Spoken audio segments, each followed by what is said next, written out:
If you'll stand with me and remove your hats, we'll get started. Father, we thank you for this day and for the many blessings of life that you bestowed on each one of us. We ask for wisdom today as we deal with this business. Father, we thank you for each one that's agreed to serve here and all those in others. Help us remember, Father, that serving others is our greatest cause. We love you and we thank you for all your blessings. In Christ's name, amen. Tommy, will you lead us in the Pledge of Allegiance? Pledge allegiance to the flag of the United States of America and to the republic for which it stands, one nation under God, indivisible, with liberty and justice for all. Mr. Rice, would you lead us in the Texas flag? Yes, sir. Honor the Texas flag. I pledge allegiance to thee, Texas, one state under God, one and indivisible. Thank you. You can be seated. Do we have any public comment on anything on the agenda today that needs to come up at this point? If not, we'll move on to our regular agenda. Receive a report, hold a discussion, and take action on approving the minutes from the board meeting held on July 30th, 2025. You have a copy of those in your packet. After you've gone through those, if you have any questions, we can talk about them. If not, then I'll entertain a motion to approve the minutes from that meeting.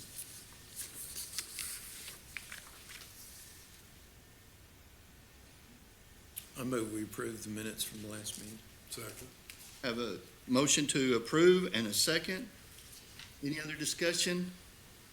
All in favor say aye. Aye. Any opposed? Motion carries. Item number 2 on our agenda is the BIM 26-01 Informational Memorandum. Review of the NG911 SENet project progress. Receive a report, hold a discussion, and acknowledge overview of the SENet project. And I believe Mr. Swanson is going to deal with this. Yeah, and before I turn it over to Charla to present us some of the details, I would like to encourage the board to join me in thanking for Charla all of her effort on this project. We're coming to a conclusion, but it has been an adventure over a year. And I thank you, Charla, and solicit the board's approval as well for that. Yeah, good job, Charlotte. You have learned a lot of new technology. So we do finally have the dates for Taylor County Sheriff's Office, and I'm probably a little more excited than she is. It is a 5-week project, and it goes in week-long, Monday through Friday. March the 16th through the 20th, all vendors, the main vendors being Motorola and AT&T, will be on site doing configurations for the week of March the 16th through the 20th, and then the 23rd through the 27th. They will be doing remote configurations March 30th through April 10th, the next 2 weeks. And then April the 13th, starting that Monday through the 17th, was when we will actually go live. So Monday, they will pretty much flip the switch, and this is where we'll learn if we have bugs or not. But they will be on site for the full week of April the 13th through the 17th. Once that week's over, we should be all clear of the bugs, and they should be fully migrated to the SENet network. We do not have definitive dates for APD. We are still pending the point-to-point installations, circuit installations, and we're hoping maybe at the beginning of June, but as of right now, we won't know until, it won't even be our next bi-weekly meeting with our project manager. It will probably actually be the one after that, once we actually have confirmation of our point-to-point installations, which also has a lot to do with our local AT&T techs here. Once we go live with both of them, with both PSAPs, then we can start disconnecting all the legacy services, and then that is when, that will be a few months out, but that is when we will have a better idea of actual new expenses. Once we can disconnect all legacy services, and I don't know if y'all remember, but we will actually we will have we will be paying double for a few weeks just to verify that all services are clear and good and there's, everything's rolling along before we disconnect legacy services. But hopefully by July-ish, we'll be able to have a lot of them disconnected and have a better idea of actual expenses then, without duplicated services. But right now, that's all we have for the APD dates is the only thing pending, and then the go live for Taylor County. Are we gonna learn anything from going live with Taylor County to help APD? Probably, I'm hoping. Not that I wanted to make them the guinea pigs by no means, but their point-to-points were already ready, so we just went ahead and we lost the other set of dates that we're supposed to be able to have for January, just because we didn't have the point-to-points. And so we kept the ones for March, starting in March, for Taylor County, because their point-to-points are already ready. They're fully ready to go. Okay, before I quit, explain expenses will be significantly reduced. So, I'm with you, but just inform us about how that's gonna happen. okay, so right now, on the legacy, so with the duplicated services, we will leave the legacy circuits, still active and connected, without disconnecting. Once we, fully migrate to EZNet, we will, select the admin lines, which is the non-emergency lines. We've also, ported them over to a new system that's based on fiber, not copper, and it's significantly reduced. So copper is 35 to 50%. It is super, our bill is about $12,000 a month. It will now be about $1,500 a month. Once we can but we can't, we have to wait till all the go live and everything. So it will significantly reduce all copper cost, but we can't disconnect until we're fully over. And once we do that, the expenses are gonna be, I really didn't want to give an estimate just yet, just because I'm not exactly sure how we're gonna be able to also consolidate some services into not one active bill, but we will have several. But without paying for duplicate, I didn't want to give an estimate just yet. But it will be at least 50% cheaper average monthly or annually for once we get fully migrated and can do away with all the legacy copper. It's pretty much copper, and they charge to keep on an old school system. They'll let you stay there, but you have to pay for it, so it works out better that we're moving away from it anyways. It's a significant expense. Thank you. Other questions for Charlotte?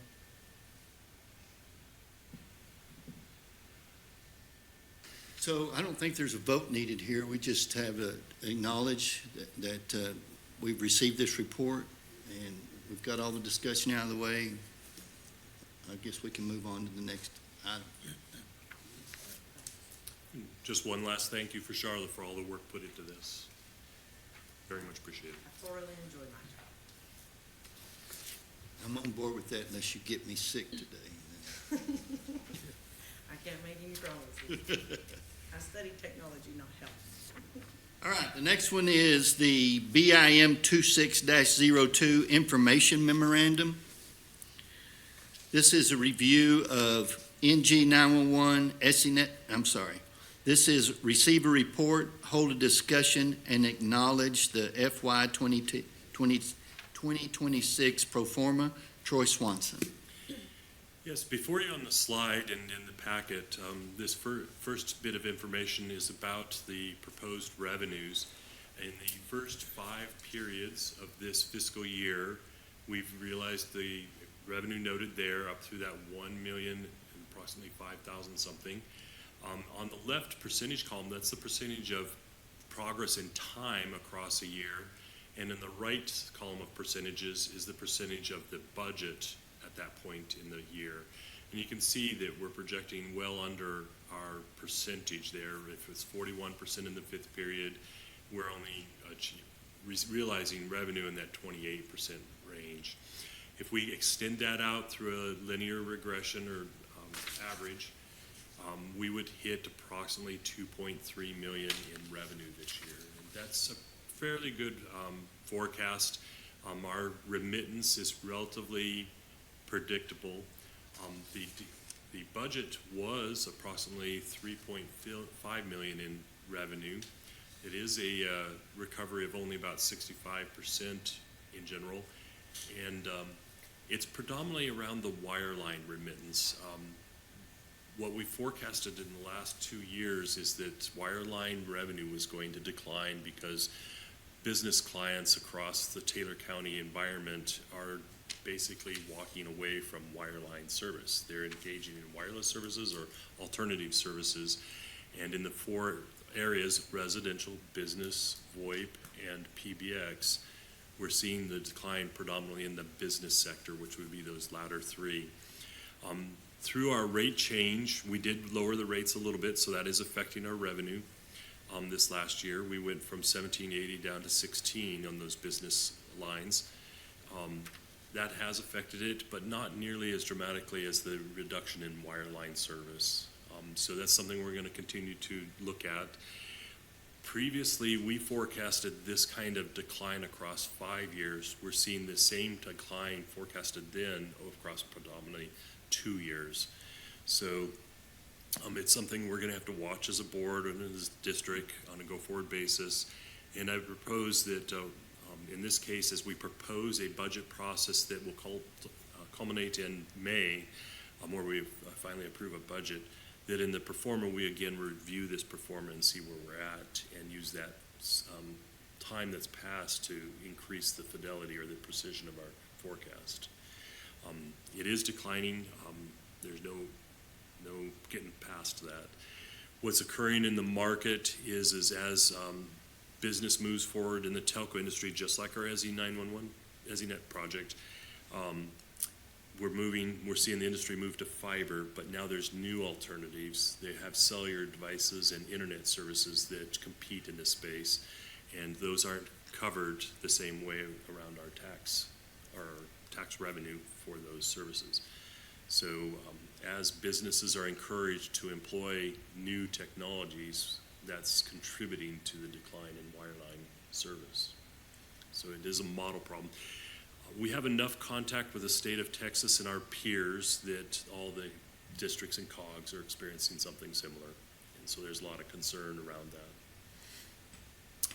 Most of the bigger districts and COGs are able to lean on the wireless revenue that they receive, and because they're so large and they have so much wireless service in their areas, they receive typically enough revenue to cover their programs. In the smaller ones, we're seeing the basic impact, the negative impact on the smaller COGs and districts. And what we're trying to do at a legislative level is the wireless fee right now is about 50 cents per wireless line.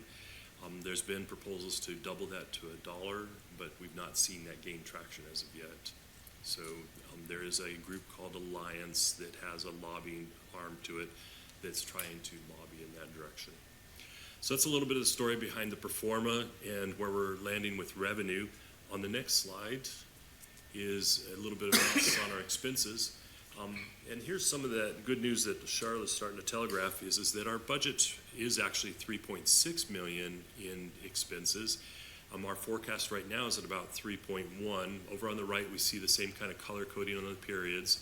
We have the first 5 periods in on expenses, and we're forecasting the remainder of the year. We've not yet paid out those allocations for the dispatch, so I put those off to the right so we could see them and what their impact is. Our expenses or our program was approximately 1.6 million, and because of that approximate 5 million reduction in expenses, it's probably running around about $900,000 or $1 million currently. So that's a reduction in some of these expenses that we've started to realize. We'll see some more, so as we get through the year, we'll be able to lend more precision to this. But I would generally offer up that our program expenses outside of dispatch allocation is approximately $1 million. If we continue to proceed as is and we don't make no changes, we would come in approximately $800,000 over our revenue stream, and that would have us withdraw approximately $800,000 from our fund balance to make ends meet this fiscal year. And so that's what we're forecasting is at about a 3.2 million fund balance after the last invoices are paid in this year. So that's about all I have on the pro forma for 2026. We have a few more details in your packet. We have seen some reduction in software subscriptions. We've seen a little bit of internet increases. The data services are costing us more. You see that went from 4,300 to 64,000. But our phone has been reducing from 490 to 350. This is akin to what Charlotte's alluding to. Any questions? Just to make a note on like the internet, so a lot of, it's not necessarily, it will be an increased fee, but we are also moving a lot of to the correct accounting codes, because everything was just, it's always been historically coded to phone services, and I'm splitting between actual phone, such as admin lines for both PSAPs, and then internet, like a lot of the circuits are gonna be considered internet now, so I just applicability and putting those in the correct accounting code as well. So it's not necessarily increasing. Does this, I'm sorry, No, go ahead. does this forecast here take into consideration the savings you were talking about? No, Not entirely, that's correct. that's not entirely. So that would take a little of the sting. That would help, yes, that would take a little bit of sting out of it, and revenue continues to be unpredictable to a certain degree too, so it somewhat nets out, but yes, it's something we would propose watching over the next 3 months. When we come back in May to talk about a formal budget, we'll have more data for you and be more precise. The difference between period 4 and period 5, there's only a $4,200 increase in expenses. Is that just kind of hypothetical, or is that? That's because period 5 is February now, and we're not Oh. actually got all the expenses Okay, realized. understand. We did take that in account with the forecast though, so it was taken into account that that's more or less a short month. Yeah. So that's why you see the jump from the 5th period to the 6th. Yeah. I noticed. What we're doing is using a moving average there. Okay. All right. If I heard you earlier, the 12,000 versus 1,500, we just ballpark, we may save another 120,000 in a year, maybe 10,000 a month.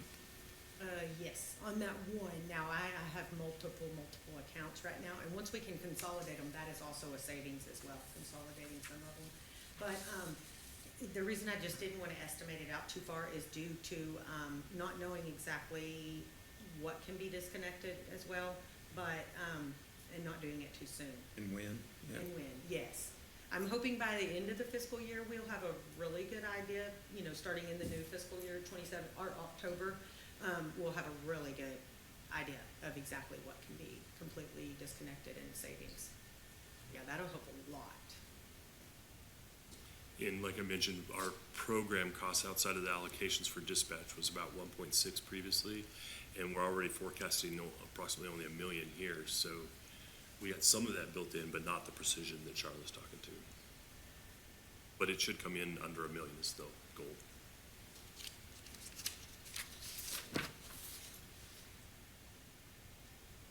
Other questions?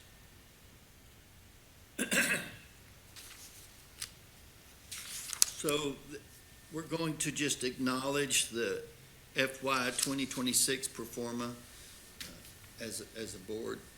Any other discussion whatsoever?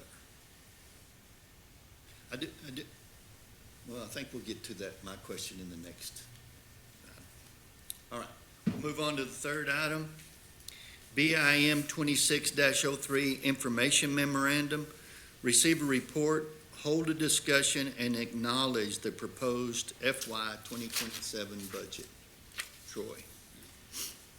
What we would like to entertain is a opportunity to propose how we can move forward with the budget process for fiscal year 27. And in that proposal, we've outlined 3 alternatives. And what we're actually looking for is input from the board on how to proceed in that budget process. These alternatives somewhat identify 3 kind of major ways we could head with this and where we could go. And I would leave it up to the board to help prioritize those potentially, or talk about where you would like to see our goals headed as far as the budget process goes. So with that said, the 3 alternatives we have are outlined here on the this first slide. And we're going to talk about, the first one is a rollover, where we basically just kind of status quo and see where that lands us. That gives us kind of a sense of the impact of that revenue decline, et cetera. Alternative 2 is going to talk about if we just address the dispatch allocation expense, and we just picked a number out of the air and try to run that through the numbers so you can see what that impact has. And that's a fairly large number, I would admit, and we likely aren't going to get that kind of agreement from either the city or Taylor County for that kind of decline in the initial phase of this. But we could strive for that if that becomes the goal. Alternative 3 is a hybrid where we talk about a smaller dispatch allocation reduction and a reduction in rates, and we wanted to show what that model achieves as a result of those numbers too. So if we move on to that first alternative, the next slide, we basically have a forecasted revenue. Remember, it was forecasted this next year is about 2.2, 2.3 million. The declining model would indicate that next year we might realize somewhere in the 2.0 million range. And if our expenses were still planned out at 3.5, and remember we just talked about a reduction in that area, our projected shortfall would be 1.5. Now, if that expense comes down to say 3 million, our projected shortfall would be then 1 million. So we kind of got to play mental gymnastics there and understand that there's multiple levers here that we're playing with and multiple metrics. If we were to run with that current forecasted fund balance from the previous year, this year, at 3.2, that 1.5 reduction would leave us with a fund balance of 1.7 million. That would go up, that balance would remain higher if our expenses are brought into alignment of like where Charlotte and I are forecasting around 1 million. And so that would make that fund balance approximately 2.2 million. So that gives us kind of a little baseline of where we would land if we just kind of status quo for the most part and we realize just the savings in telco. If we go to the second alternative, this is a little bit more complex, but what we're basically talking about is just a reduction in dispatch allocation by 25%. If we kind of run down the bullets a little bit to understand what that means is that what we're doing is trying to estimate the consumption of the fund balance based on that reduction in allocation. 25% is of 2.2 million in allocation would reduce that expense by 550,000 to that 1.65 million. So our obligation and allocations for dispatch would then be about 1.6. The difference between the Abilene, or the proportional difference between Abilene City and Taylor County would be those next two numbers, $375,000 reduction to city, $175,000 to the county.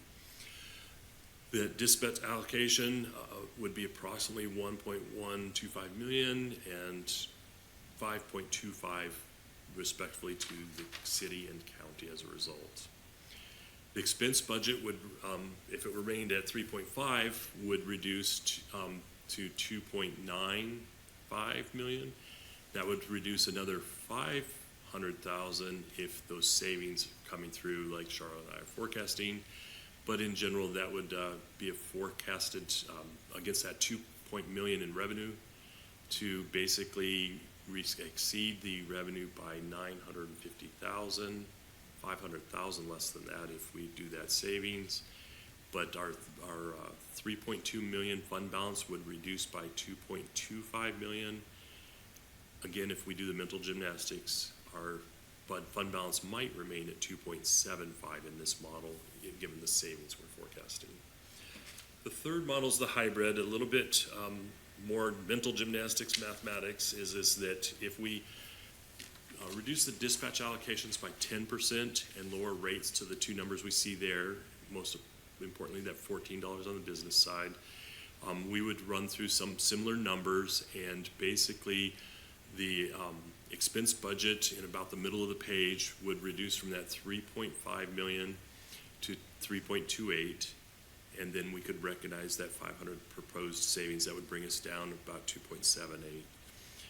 The projected revenue of 2 million would then reduce because of that rate change to 14 for business in particular, from 2 million. It's about a 300 $1,000 reduction for every $2 and proportionally in residential of reduction in business line fees. So we can see that reflected in that 1.7 revenue projection, $300,000 less.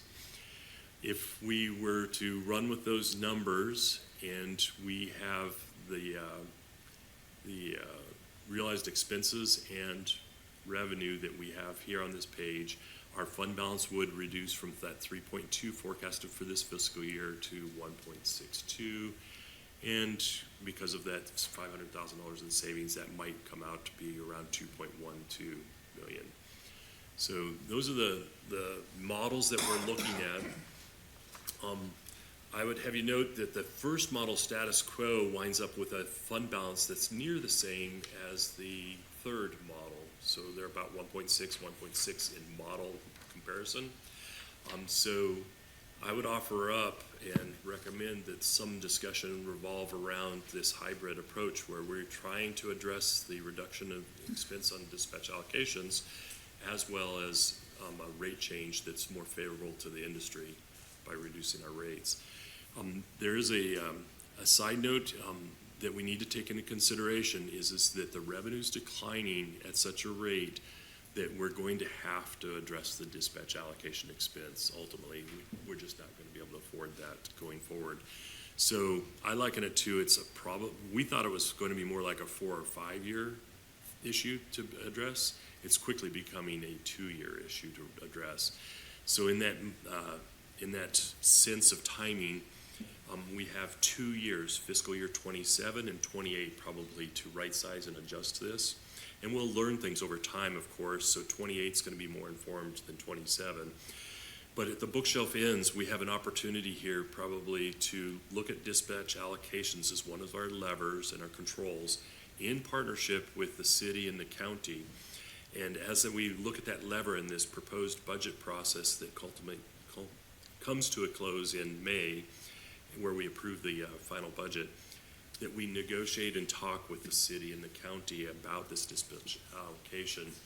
And the bookshelf ends really become, do we take a small bite of that pie this year and the bigger chunk of it in 28, or something in the middle, or something a lot less, or more aggressive to the point of even bigger cuts in dispatch allocation. I think we can all forecast that the city and the county are going to advocate for a more progressive or something smaller on the front end and something easier to absorb in 28, the larger cut. So I think we also need to target a dispatch allocation that's within our means to pay, given the revenue models. And the revenue model is basically going to wind up right near that $1.5 million range. So the savings we've realized has given us room potentially to talk about small dispatch allocation opportunities, but it's likely going to have to be informed in that 28 time frame for planning. We just don't have enough knowledge about other variables that we're dealing with. So I guess I would advocate and encourage discussion on a hybrid model, probably a low percentage reduction in dispatch, and basically if we receive that input, we negotiate that, and then at least some reduction in rates to make it more palatable to the vendors and the customers out there that are engaged in these services. And with that, I'd take any questions or discussion. Would you consider an alternative 4? Okay. Here am I going, let me go through this. If we reduce the allocation to the county by 10%, and reduce the allocation to the city by 25%, and keep change the rates from down to the 175 and 14, and where I'm going with that is with the enormous uptick in sales tax revenue the city's receiving from all the activities happening, I felt like it might be easier for them to absorb that sort of a cut than it would be for the county. The way I see that, the county has incurred a lot of additional expenses with road repair, deputies working car wrecks and so forth and so on. And then I'm sure that they're getting a lot more customers at the jail down there too, due to the 8,000 workers being influxed in. Obviously not run the numbers out on that, but I'd like to kind of get an idea of what that might look like, and if it would make sense. Any thoughts from anybody on that? Yes, I would just say that the sales tax that you're seeing is really going to be a flash in the pan. Because of Senate Bill 2, we're going to be limited on what we can do long-term. If I could, I'd like to ask our finance director to kind of come up and to speak about Senate Bill 2 and how it affects our ability to budget and to recognize revenue. It is a very complex issue, and yes, we are receiving additional monies, but for some type of sustainable plan, which really is what the budget is, what do we do, not just 1 year, but years after that? Sure. That may be something that we could do immediately, but just like the county, the city also has a lot of outstanding expenses that they're trying to fund. So I'd just like for you to talk about Senate Bill 2 and kind of how that impacts our budget process, if you don't mind. Sure. Marjorie Knight, Director of Finance for the city. So Senate Bill 2 is something that's the county is also experiencing with just the limitation of the property tax rates we're limited to 3.5% of growth over the prior year. One of the interesting statistics about that is that for the city, that's the equivalent of about a 1.4% inflationary rate, which, as we know, inflation tends to be more in the 2.5–3% range over the past few years. While we do have an influx of sales tax revenues available, it is one-time money. So. Yeah, so the thing that I'm concerned about is not what do we do for this next year, but if Troy's projection is correct, and this is going to be a 2-year reduction where the wire lines go away, then what do we do? Because we can do a 10% reduction, we can do 25% reduction, but what that means is if we have to then finish that within the next year, then basically the next year is going to be 75% or 90% reduction in that allocation if there's enough wireless fees to cover our operating expenses. So looking back at just the program total from the last presentation, $850,000 is what we're estimating for this current year. As Charla said, we still need to kind of look and see what that really looks like after we finish the EZNet program, as those expenses kind of stabilize and we kind of see what's going on. I think today it's good for us just to have a discussion. What I really would like is for Troy to actually reach out to both entities and have a conversation on what budget reduction can they actually absorb, knowing that at some point it may all go away because we just don't have a choice. Sure. And it may be that it's not 10%, 25%, it may be something else, but it is going to affect a bigger process. And while it's a big deal for us, it also is a big deal for the dispatchers. They're going to get paid one way or the other. As we've talked about, this is just another tax, whether it comes through property tax, sales tax, or through your telephone bill. That's how we pay for these expenses. So I just think it's a much bigger picture than what do we recommend. And there is a multitude of options available. Troy has graciously provided 3, but we can cut and slice and dice and mix and match just whatever is appropriate. But I would feel more comfortable having more input from the entities to giving us some type of guideline what Just they'd like wanted to to throw see. it out as an alternative, Yes, sir. and only because I just feel like that the county has incurred a lot more of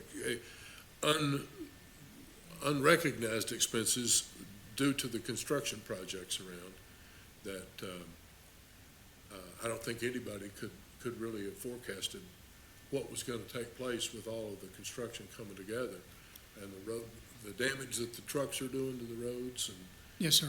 and all of that, but Yeah, and I don't disagree with you. I just think that it's something that's going to require a deep dive. It's not something that we're going to necessarily say, here's what the board would like for the city or for the county to do. We really need for them to weigh in to give us some guidance.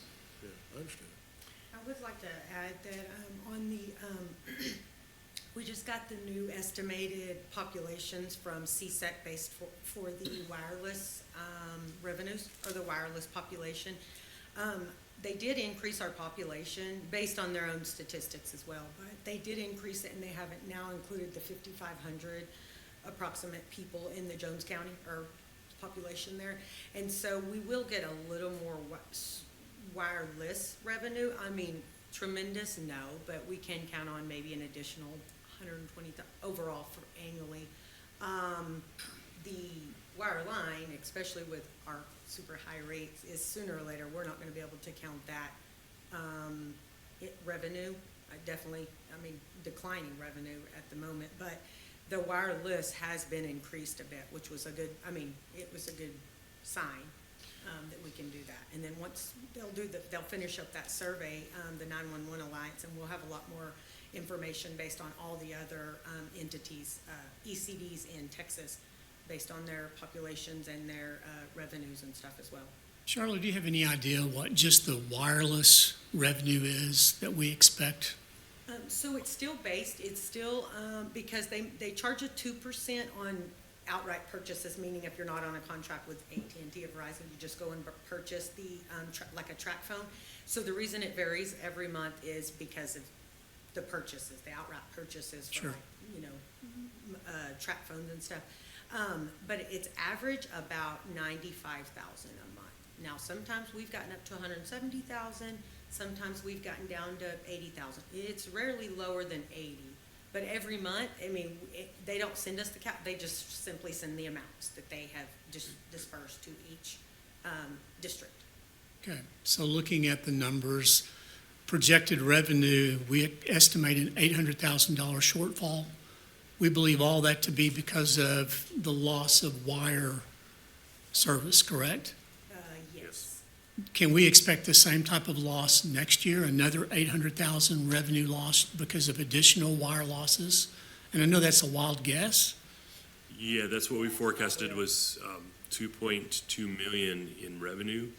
The predominance of that loss down to the 2.0 that we forecasted is in wireline. So $200,000 reduction in wireline revenue again Okay.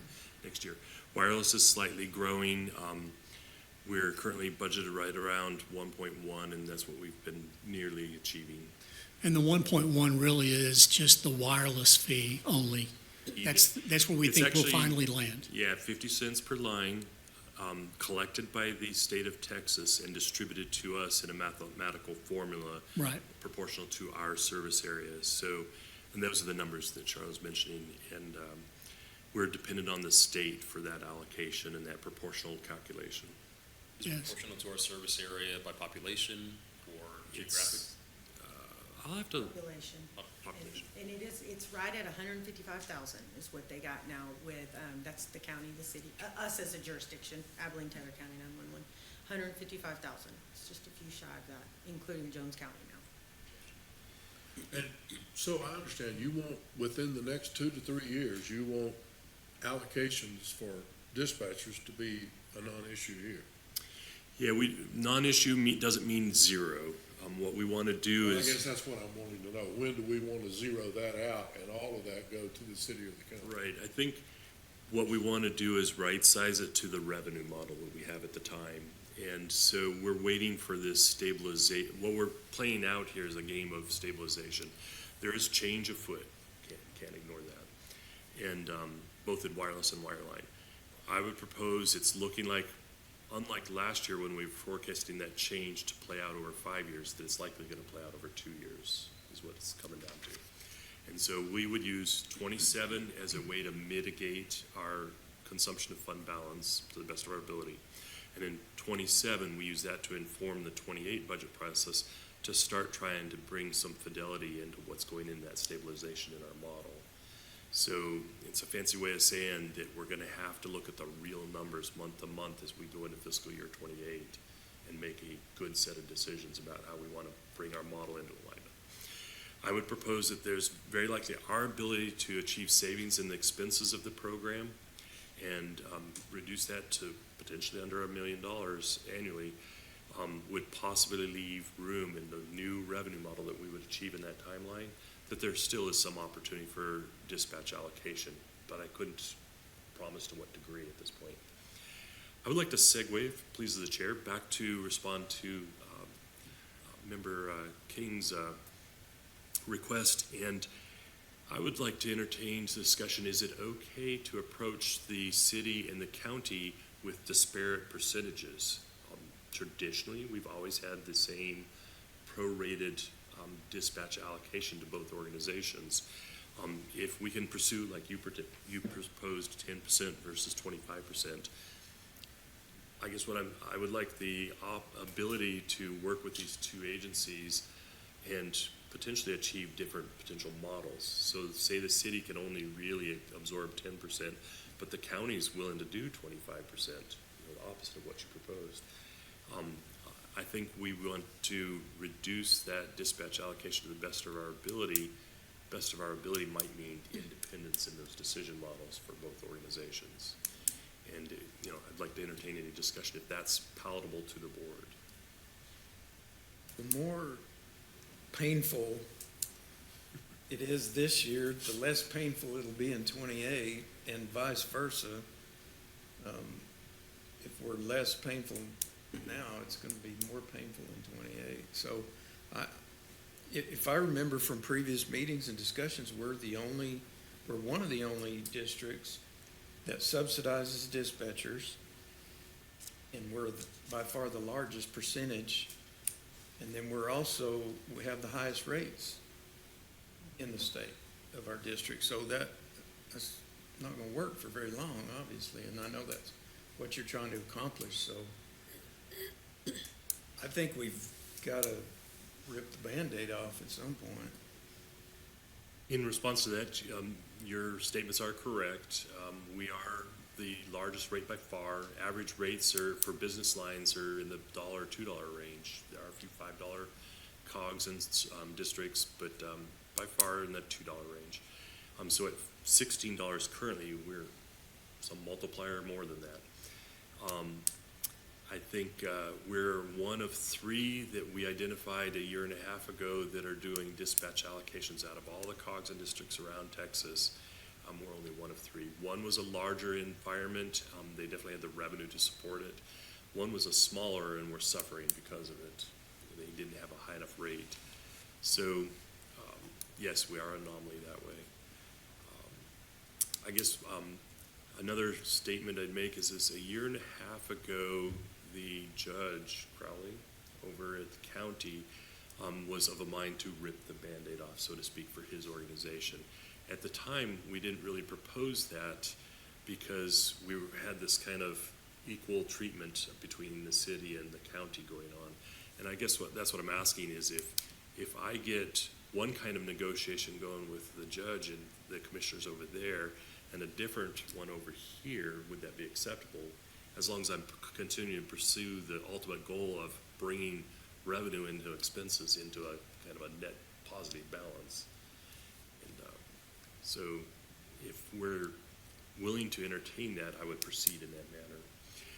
Another thing I'd like to recommend is that we, and might entertain some discussion, set a fund balance target.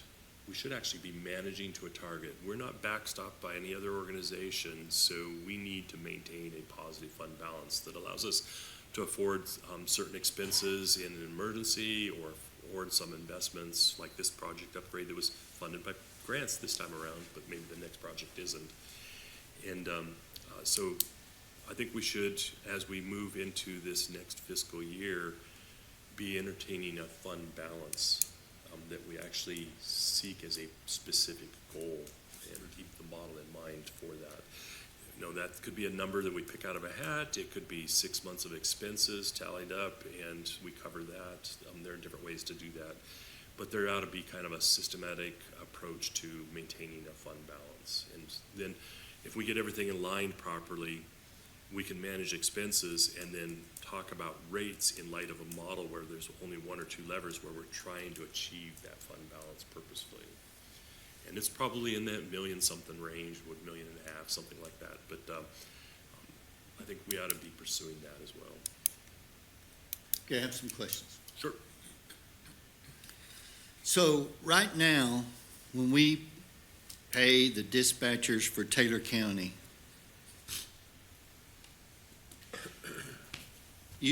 we pay $727,075. Is that correct? Yes. Okay. How do we come to that number? How does that number come to be? It was originally developed from, based on 63% of the annual total that, for 19 dispatchers for the county and 38 for the city.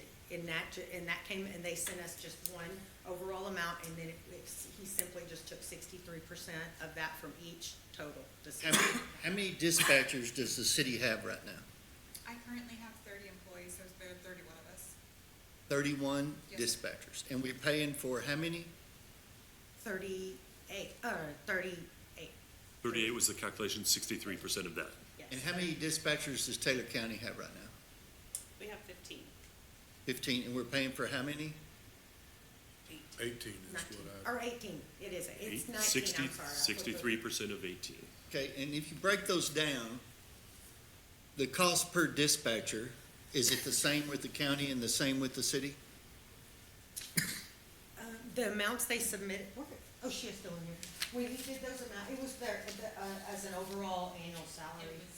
Yes, All percentage of total, with benefits and everything? yes. Okay. All So the- does the city dispatchers make more than the county dispatchers? Likely. They do, yes, okay, I'm not sure about that. Okay, so, and this may just be a drop in the bucket, but why don't we just pay for the dispatchers that they have? Is what I'm trying to figure out. Yeah, Troy had made that suggestion, I think about 2 We've years made ago. we've made that actually. suggestion to do a percentage of actual forecasted labor requirement for each department. So actually use the budget for labor and dispatch and then a percentage of that. But that reflects old model conversations, and we basically abandoned that path of analysis because it was too much of a moving target. Their dispatch numbers change, their budget changes. Too much of a moving target for who? For us to analyze our allocation against their moving change in labor expenses versus budget. Gotcha. So I'm a big advocate to support our dispatches. Dispatchers have saved my bacon many, many times. But at the same point in time, I'm not a big advocate for just giving a chunk of money here and we're doing it for dispatchers and then it's not all used for dispatch. We can't do that anymore from what I understand. Does that make sense?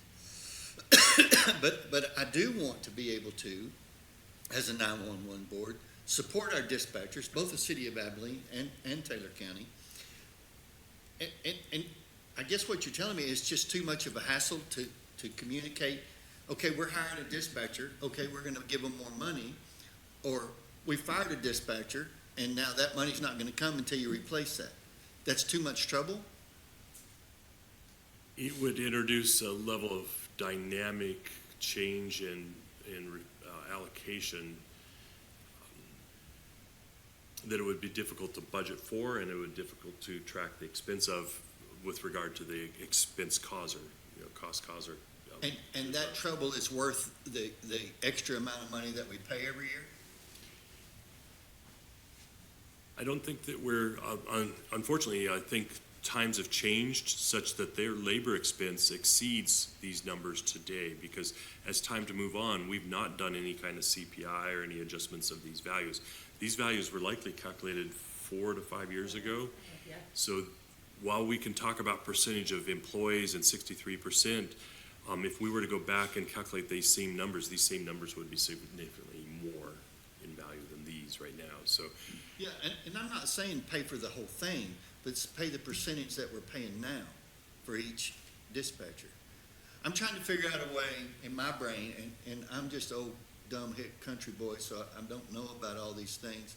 But if we pay the actual cost that we come up with, or that y'all come up with and tell us, for each dispatcher that's working, would we save money in the long run? And would that money that we save be worth the effort to do it? think So for there- yeah, go ahead. budgeting purposes, I think a simplified amount or percentage for budget, that way we could actually forecast it a little better, rather than going based on, even quarter. I think it'll be easier, plus they have a pretty high turnover rate. That's a lot of turnover, and God bless them, I'm sorry that does happen to y'all. But, I think as a small percentage, it would be, I'm all on board for helping the dispatch. I mean, that's just an added expense, an added worry to them, because they do have turnover, constantly having to find new employees and short-staffed. I'm all about helping. I just think to get our rates down for our actual wire line, so that the citizens are no longer paying such a high rate, the small businesses. We have to reduce that by a significant amount, but I'm always on board, even if we are the only ones helping out dispatch, salary reimbursements or whatever. And we will soon have the new survey, so we can tell exactly how much other ones are doing it. We're always gonna be a little bit different, because we're allowed to do that. But I think a small percentage, just a set, that way we can forecast and budget, it's better. So my thought is, we don't have anything settled right now because SNet's coming in, things are, so I think we should cut the dispatch this year 10%, because that's the lowest amount that's been presented to me. I think we should cut that 10%. But I think during your discussions with the county and because I don't know that you're gonna get this done before we need our 2027 budget done. That's what we're gonna work hard to accomplish, but yes. I understand it. And if you come up with something better during your discussions with those people, that's okay with me. But we need, if we're gonna cut dispatch, let's cut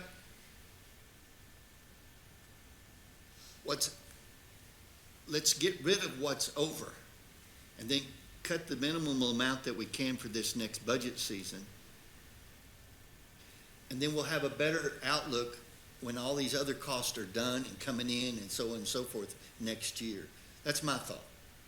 Yep. If you can talk Abilene into taking a 50% cut, I'm all for that. Or 25% cut, or whatever. Mr. Rice explained the things that they got going on in that SB, whatever it is that we got to deal with. That's just my thinking, and I'm open for somebody to change my mind or say something different, but that's kind of where my thinking's going right now. Alrighty, I understood you correctly. You said we're paying 63% of the dispatcher salaries right now? so approximately circa 2021 and 2022, they did an analysis, and these two numbers that you see in the packet on page 8 of 1.49 million in dispatch allocation to the city and 727,075 to the county were 63% of the salary loaded. That would include retirement benefits, that kind of thing. Of 63% of the 38 count for city and 18 count for county. So those, as we might realize, salaries have increased since then. And we've switched in 2023 to a flat rate, which were these two numbers, and we just have been running with those numbers since. We've not ever recalculated that percentage allocation. So I would contend that these two numbers are something quite a bit less than 63% at this time. So the Because county they're- and the city are already making up a substantial. Correct. They have covered the increases in salaries in that same timeline. So our flat rate allocation over that 3-year period has not kept pace with the salary increases that probably were realized. And that's a good thing.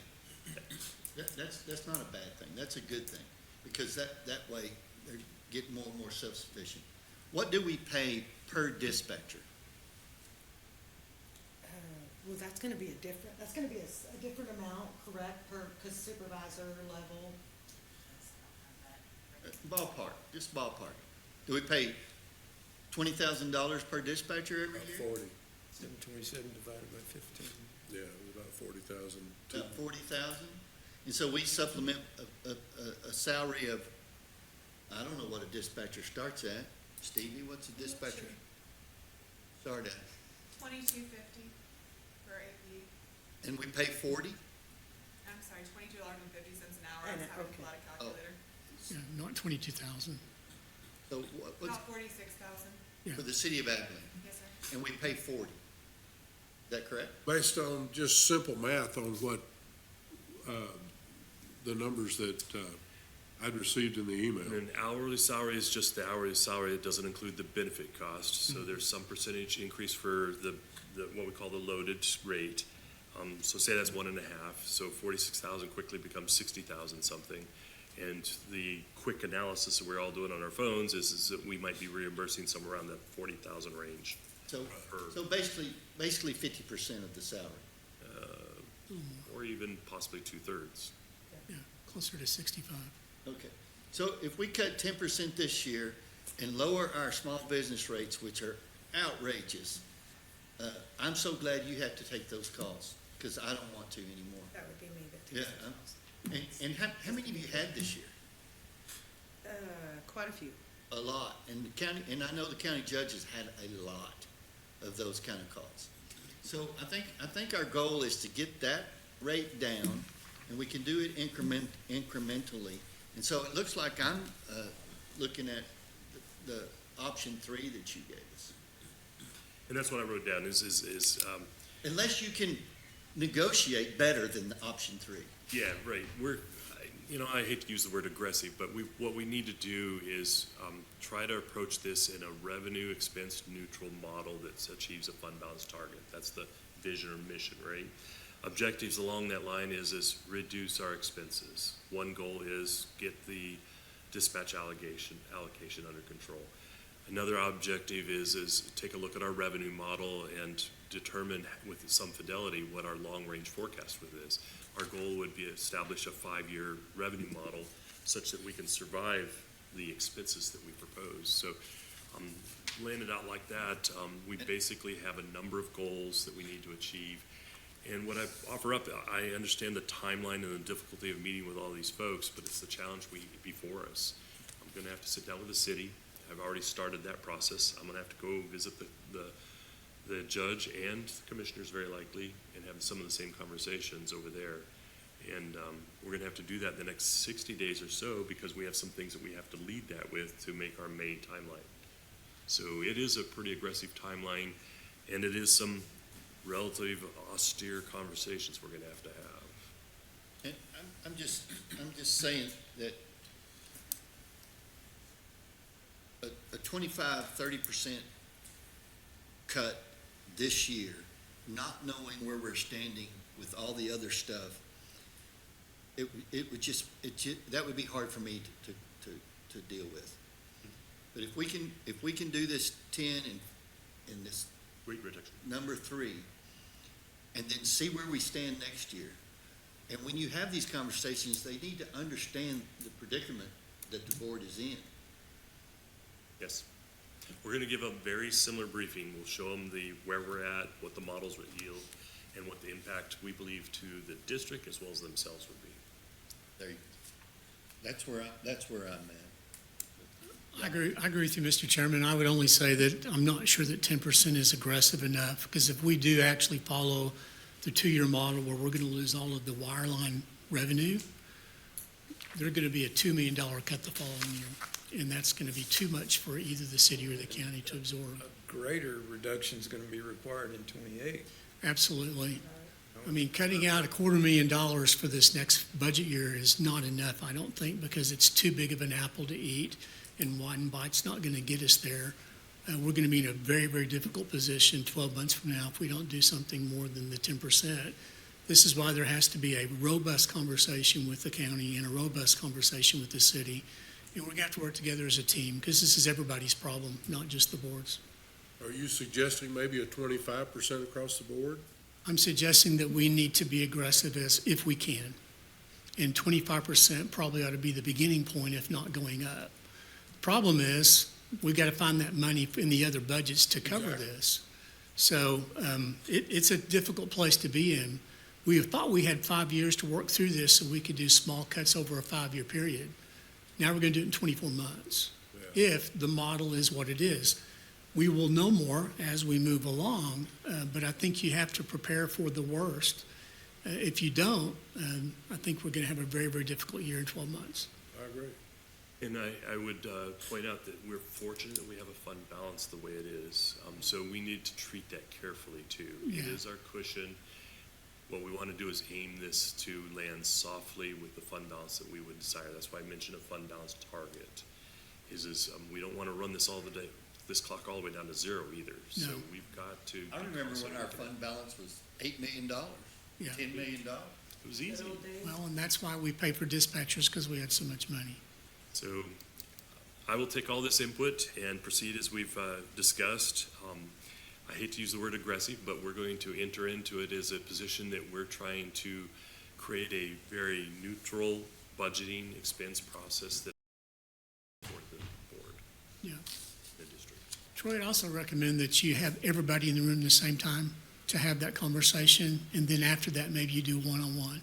Okay. That way they can talk as a group and work together to try to help solve this issue. That's an excellent idea. Any more discussion? Or I was just gonna say, we will include, the judge and whoever else he has, and then, the sheriff. And then it's same here, we will include our city management, city administration and, APD's, city, or Dispatch of the appropriate chief. that way they're definitely aware of the aggressive reduction, if that's the way we're gonna go. And then we'll probably have one together. I guess we're gonna go to them Yeah. separate and then do together maybe, just to make sure everybody is on the same page. And then we will come back with it as an action item, because the final vote is our board. Y'all are our final. It is by by our Texas Health and Safety Code, we do have to submit a budget to the city and to the county, and they are to put it on as an action item on their agendas, and they approve it. Historically, we've always done it after it was approved here, but that way we know that, city council and, commissioners are all already aware of it, and they can approve it in theirs, and then it'll be the final approval when it comes here to our board. That's our final approval. So that will be, hopefully by May, we can get it all done. Any more discussion? Thank you very much for all the discussion, and we appreciate the input. All right, entertain a motion to adjourn. So moved. Second. Got a motion in 3 seconds. All in favor say aye. Aye. We're adjourned. The third. Okay.